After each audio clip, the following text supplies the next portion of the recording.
Good morning, Virginia. Good morning, Kathy. How are you today? Very well. Oh, My pleasure to talk to you up there in Michigan. Yeah, well, and where are you at? I'm in Miami, Florida. Oh, okay. And yeah, we have a little bit of a chilly day today, kind of sunny but still chilly. So we're kind of anxious for fall to come. It's been warmer than normal here in Michigan this year. Fall is a beautiful time of the year. I'm a Midwesterner at heart. Oh, yeah, we always look forward to that. So The Blind Visionary is the name of your book. And Virginia, can you tell us just a little bit about what your book is about? My book has 4 takeaways from my experience with dealing with vision loss and going from a successful executive to a student to learn how to be a blind person, and then becoming an advocate for the blind, becoming a member of the board of directors of the Miami Lighthouse for the Blind, the treasurer of the board, and ultimately the agency's president and CEO. And so the 4 takeaways from this are, first, to reach out aggressively. So whatever the bump in the road is for someone, it doesn't have to be a disability, but to reach out to others. The second takeaway is to act on opportunities, because there's opportunities all around us. We just have to act on them once we recognize them. And the third thing is to never let fear win. And the fourth thing is keep things in perspective. And that's what's enabled me to pursue my passion. And, you know, what a remarkable journey you've been on.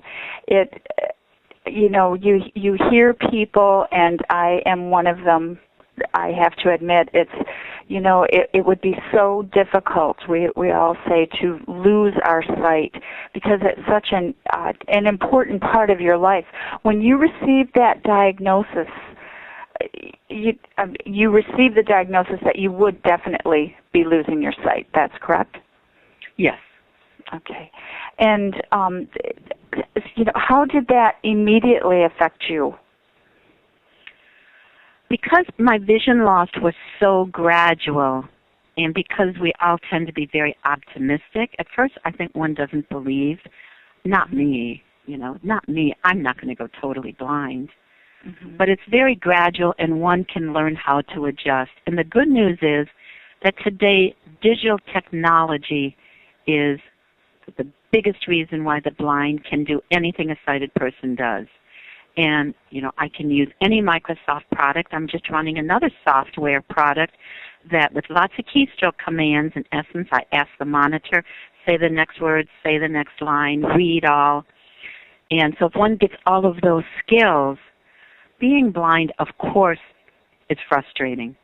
Mm-hmm. But it cannot be an obstacle if one gets the skills that they need. And this is whether it's a child that is visually impaired or a senior that is suffering from macular degeneration. And incidentally, those people very seldom go totally blind, and they're usually not even legally blind. But they need to get the skills to remain independent. It's, I'm looking through some of the questions that we have listed here, and one very important one that I see noted. What might you think are some of the wrongly preconceived notions that people have of the blind? Well, expectations for the blind are very low, and therefore, of all disabilities, the highest unemployment rate at about 70 to 80% is the blind. And yet here at the Miami Lighthouse, we have a collaboration with Marriott as their worldwide call center is here in Miami. And we train our totally blind people both how to use a computer, how to use their computer system. We give them job readiness skills so that they do well in their interview. And so the worldwide call center for Marriott here in Miami has several totally blind people. And so digital technology is a great friend for the blind. There's even a cell phone now whereby you can take a piece of paper with print on it, click that cell phone, and it'll tell you what's on that page. Oh, my goodness. Isn't it? You know, technology is just a fabulous thing that you don't even realize. I think the majority of us don't realize just how wonderful it can be for certain individuals. Yes, and at the same time, there are some individuals that believe, well, because computers now can read back, children no longer need to learn Braille. And that is a most unfortunate thing, because 90% of blind children are Braille illiterate. Because the sighted think, oh, well, they can just read a book through the computer, through talking books. But that is not literacy. Literacy is knowing proper usage, punctuation, spelling, and being able to read. And it's just reading in a different way, reading through one's finger the dots on a page. And that is so important. And part of my passion is Braille literacy for our children. Oh, well, it would be like telling all children, you don't need to learn how to read because you'll be able to listen to things on a computer or listen wherever. I mean, that makes no sense. Exactly. You are right on. And yet, in the New York Times Magazine section about 4 months ago, there was an article to the contrary of what you are saying. Well, I mean, your listeners are just much smarter than the readers of the New York Times. Well, either that or we're pretty just, straightforward about it. To me, if there's two children standing there and one knows how to read, that gives them an advantage over anyone else, because I'm a strong advocate of reading, period, and it doesn't matter, who you are. I think everyone should have the opportunity to read and be able to understand and do things at their own pace. And that's what brings you an understanding of the world around you, even, is through reading more so than just listening. I love your Midwestern common sense. Yeah.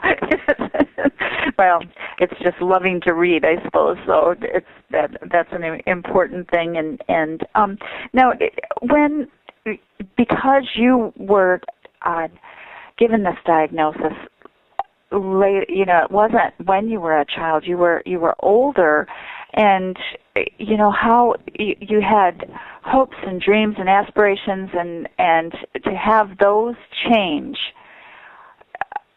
you were able to rethink and relook at how you were going to manage your life. What advice, specific advice do you give people who, you call it a bump in the road? I mean, it's more than really a bump in the road when I look at it.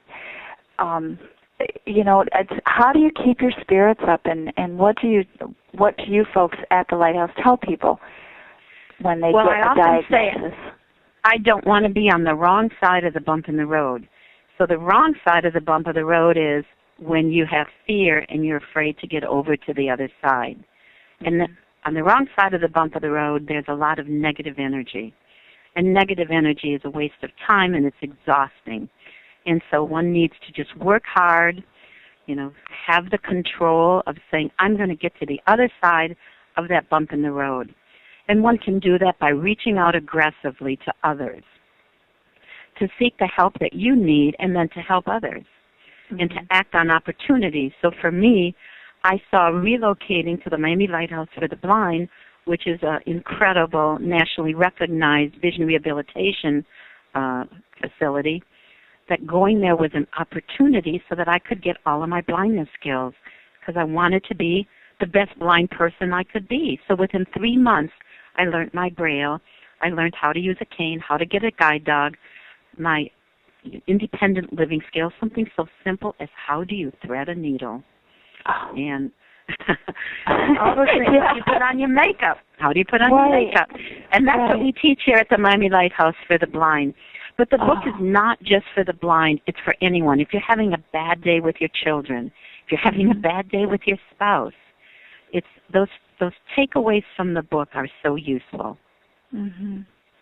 Well, and really as a huge reminder, when, several years ago I injured my foot and had to have surgery, and I learned a very important lesson about when I'm around people who are either in a wheelchair or on crutches, how difficult it is for them to get from point A to B. And, it doesn't hurt you to stop and open a door and make way.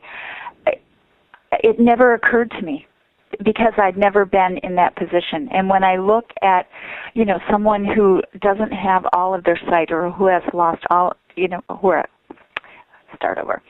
someone who has lost their sight, it's never occurred to me about putting on makeup or threading a needle. Yeah. It's just, I can see pretty well, and I have a hard time threading a needle. No, do you want to know the secret? Yeah. So we have a store here where we sell needles, and you can get those also in a fabric store, where the opening is a little tiny opening up at the top. You take your needle and you put it in a bar of soap, and then you take your thread and you pull a taut on the top of that needle and force it down, and then that opening closes. Bingo, your needle is threaded. I want one. So there's just different gimmicks. And so if there's any seniors out there that just have macular degeneration or they have vision loss through diabetes, if there's a facility that they can go to for low vision rehabilitation so that they can remain independent. That's part of my passion of helping others. We had here at the radio station, there's apartment buildings above us, and 2 apartments, and a blind couple lived in one side and a blind gentleman lived in the other for many, many years until they got too elderly to climb the stairs is what it amounted to. So we were, exposed to blind, because not everyone is exposed to someone who is blind. And, watching them walk around town and, go to the library and do the things that they do, it's just quite remarkable, but it also lets you know that it can be done. And then with the type of help that is available nowadays, people can get more educated on how to learn to live with their blindness. Plus, when there's books like yours, can keep their spirits up and keep them moving in the right direction. The book will be coming out in auditory talking books in the fall, but in the meantime, if you have Amazon, you can download it to your Kindle through Amazon, or you can go to www.theblindvisionary, all one word, theblindvisionary.com. Oh, wonderful. Thank you so much, Virginia, for talking with us today. The Blind Visionary, great book, wonderful for everyone to read.